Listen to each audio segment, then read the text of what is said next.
Welcome back to Figure Depot. Today we're taking a look at the Shazam Fury of the Gods Wonder Woman cameo figure from McFarlane Toys. 22 points of articulation, beautiful window box style package, very simple, clean, but sharp. We get an awesome comic inspired image of the modern Wonder Woman on the back, which is really nice. You see her accessories displayed in the window box, different lasso setups, and of course her tiara.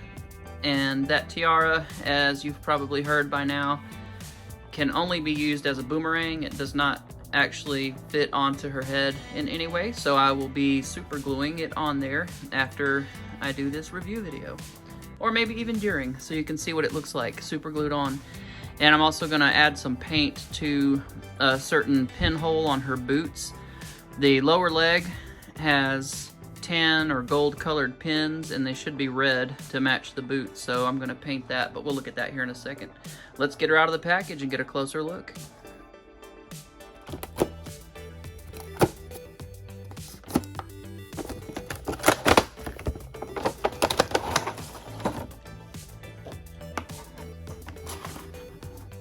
Wow, beautiful looking figure. Definitely an improvement over the previous version. We have leg muscles instead of little sausage tubes, and also the paint is a bit brighter on this version, so I really like that. I didn't like the dark tone they went with for Batman vs. Superman film, and also it looked so much better in Wonder Woman 84 and in the Wonder Woman film, but the figure we got for that still kind of utilized that darker motif, and this has been brightened up a bit and really, really shines. We'll get a closer look at it out of that when I get her out of the package.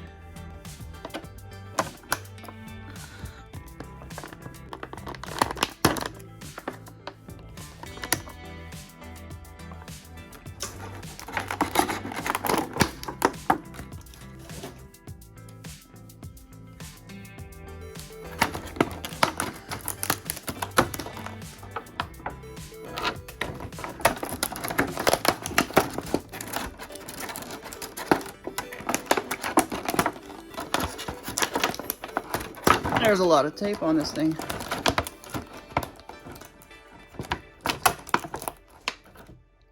Tiara.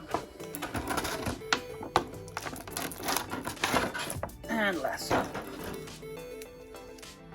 She does also come with the trading card. That is the same artwork on the back of the box. And of course our circular base. I'm not a huge fan of how they sculpt these, so I got some wire, gold wire, and I'm going to make my own lasso.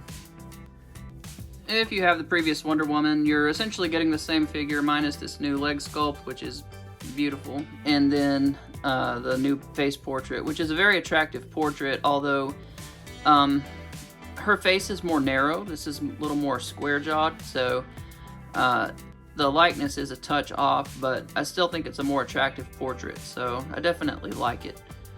Gal Gadot has a very thin, kind of slim face, but yeah, it's still a really nice portrait, and it does favor her to some degree. So here is the other lasso coiled up that goes on her hip, just like the other figure, if you can get it on there without throwing it on the ground. And then we have, of course, the kind of one she's supposed to be tossing, which just has a bizarre sculpt to me. And then we have her tiara. We're getting closer look there. So beautifully painted, nicely sculpted, just real flimsy soft, so it'll be easy to cut and glue onto her little head noggin. Alright, so here's a look at the tiara glued onto the head. I think that looks much better. The likeness, I think, also is improved a bit having it on there. I think her forehead just looked kind of big without it, so having that in place, I think, really kind of helps bring it all together. So that right there, a little 3/4 turn, definitely you can see a lot of gal in that. But yeah, now that's beautiful, very nice.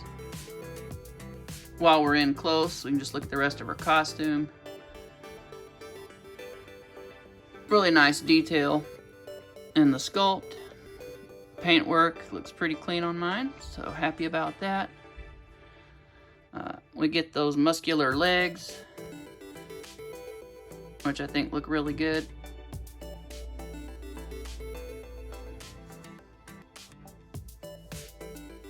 Big improvement over the last one. Get a nice sculpt here on the back with all the detail, the back of the belt and the back of her bodice. Nice texturing in the little skirt flaps there.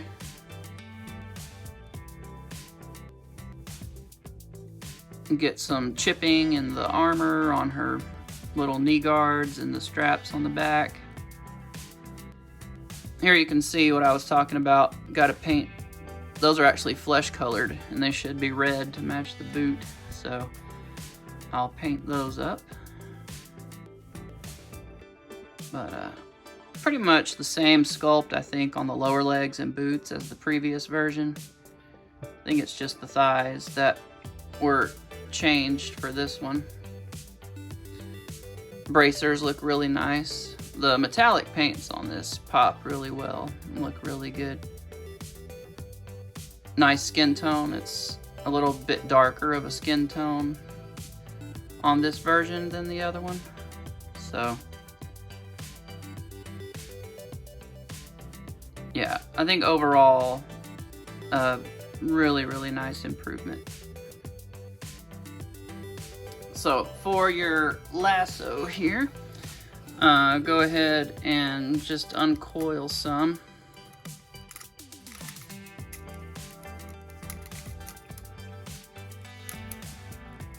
And then we can shape it later. Just get some bolt cutters and snip that off. And then you've got your lasso here. So what you can do is kind of take it and wrap it around her hand.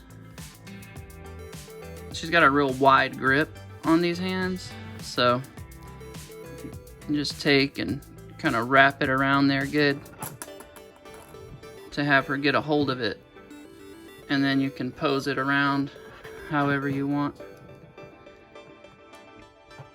So I'll do that off camera. It may take a little bit, but I think that looks really good.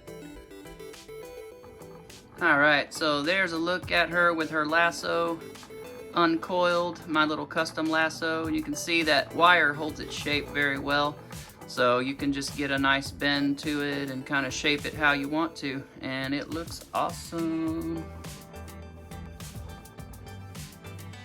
Alright, so here's a quick comparison of the former and the current. You can see the sculpt's pretty much the same on the body from what I can tell, and the hair sculpt I think is actually slightly different. Her part's a little more in the middle on the original, but it lays very similarly, but you can tell a lot more olive complected here on the new one, which is nice. The other one was a touch pale. And then the big difference, there's old sausage legs, and you can see just no shape to that one at all. That always bothered me, so it's nice to have a actual, you know, leg sculpt now. So much improved. Definitely like that a lot. And then the boots, they went with red ball pegs, and they just kind of made the whole boot red instead of showing the foot through there. So I actually like that. Some people prefer the other one, but I actually like it that way. Again, we got that flesh colored peg I gotta go in and paint, and then I'll be done customizing it. But yeah, I mean, it's kind of in terms of the likeness, I feel like This one looks a little bit more like Gal at some angles, but then this one does at other angles. I don't know. It's kind of a toss-up, but just interesting to see the two side by side. We'll break down the articulation real quick. The head is on a ball peg, but with the hair on there, it's going to be difficult to get much range out of there other than a downward look. You're not going to get her to look up without using the torso. And speaking of the torso, it is real loose, so I'm going to have to put something in there to kind of thicken that, tighten up that joint a little bit. The bottom ball peg has a lot of good range, so you can get her leaning pretty well with the use of both of those joints together. Forward lean, still not stellar. Backward lean is much better than the forward lean. But yeah, I mean, it's decent, so no complaints here, I guess. We do get a nice T joint, or T-pose, I should say, out of that shoulder joint. Rotate 360. We do have the little swivel in there, so somewhat of a butterfly action. You can get her arms crossed, classic Wonder Woman pose, so no problems there. And then we do get really good range out of the double jointed elbow. And then we have our, standard McFarlane ball hinges, so you can go all over the place with those, any kind of articulation you want out of them, essentially. Although they do look a little dated now. I do like the more sculpted hinges that they have now rather than just the spherical balls. They do look kind of silly at extreme angles. We do get a full split and forward kick 90 degrees, so really good forward kick, no problems out of that. We do get double jointed knees, but that's about as high as they go because of the sculpting of the straps there. And then we have rocker here. It doesn't go back much just because the high heel strap on the back hits the lower plate of the armor, so you don't really get a lot of the downward motion. You do get a good amount of upward motion though, and there are ball pegs in there, so of course you can manipulate them around any way you want to get you, ankle pivot and all kind of range out of that. And then you got your toe articulation, which I'm just not a huge fan of personally, but to each their own. This piece does float, so you can get it out of your way to do all kind of dynamic action poses. You can get her hunkered down.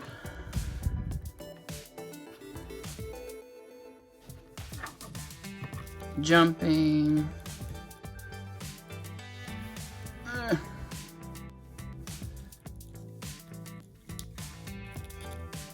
She can do a decent flight pose.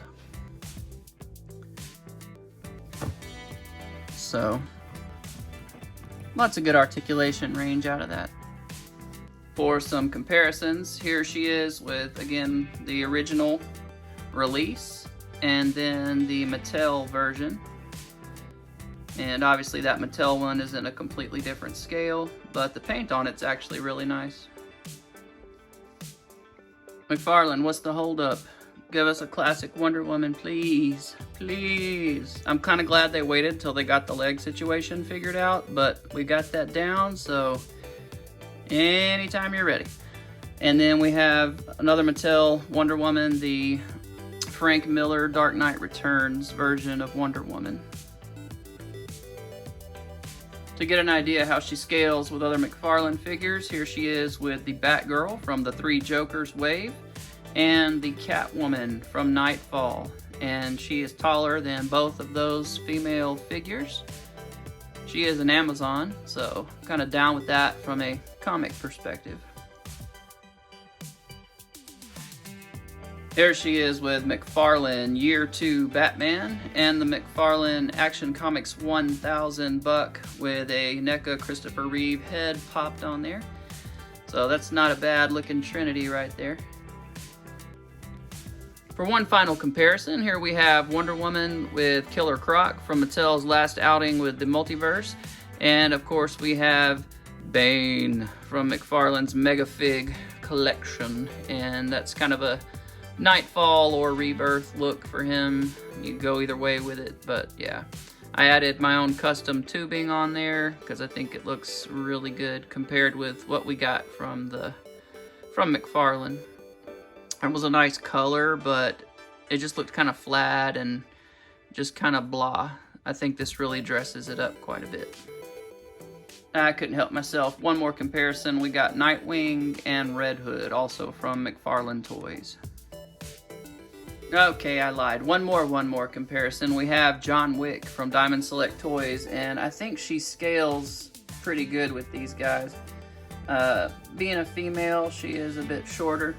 I don't think Gal Gadot is quite, she's not an extremely tall person. She is tall for a female, but not, she wouldn't be taller than your average man, I don't believe. And so this is actually probably a pretty good fit for her scale-wise. As promised, we have red pins in the lower legs. I went ahead and painted them. They were bothering me being not red, so they are now red. And the flesh-colored ones here are almost the same color as the gold, so I might go back and paint them later, but for now, they don't stand out quite so bad, so not really an issue. But anyway. Final thoughts. I do like the updated sculpt of the legs a lot. I do like the head portrait. I think it looks really good. I like the brighter paint scheme. To me, this is definitely the better Wonder Woman of the two releases.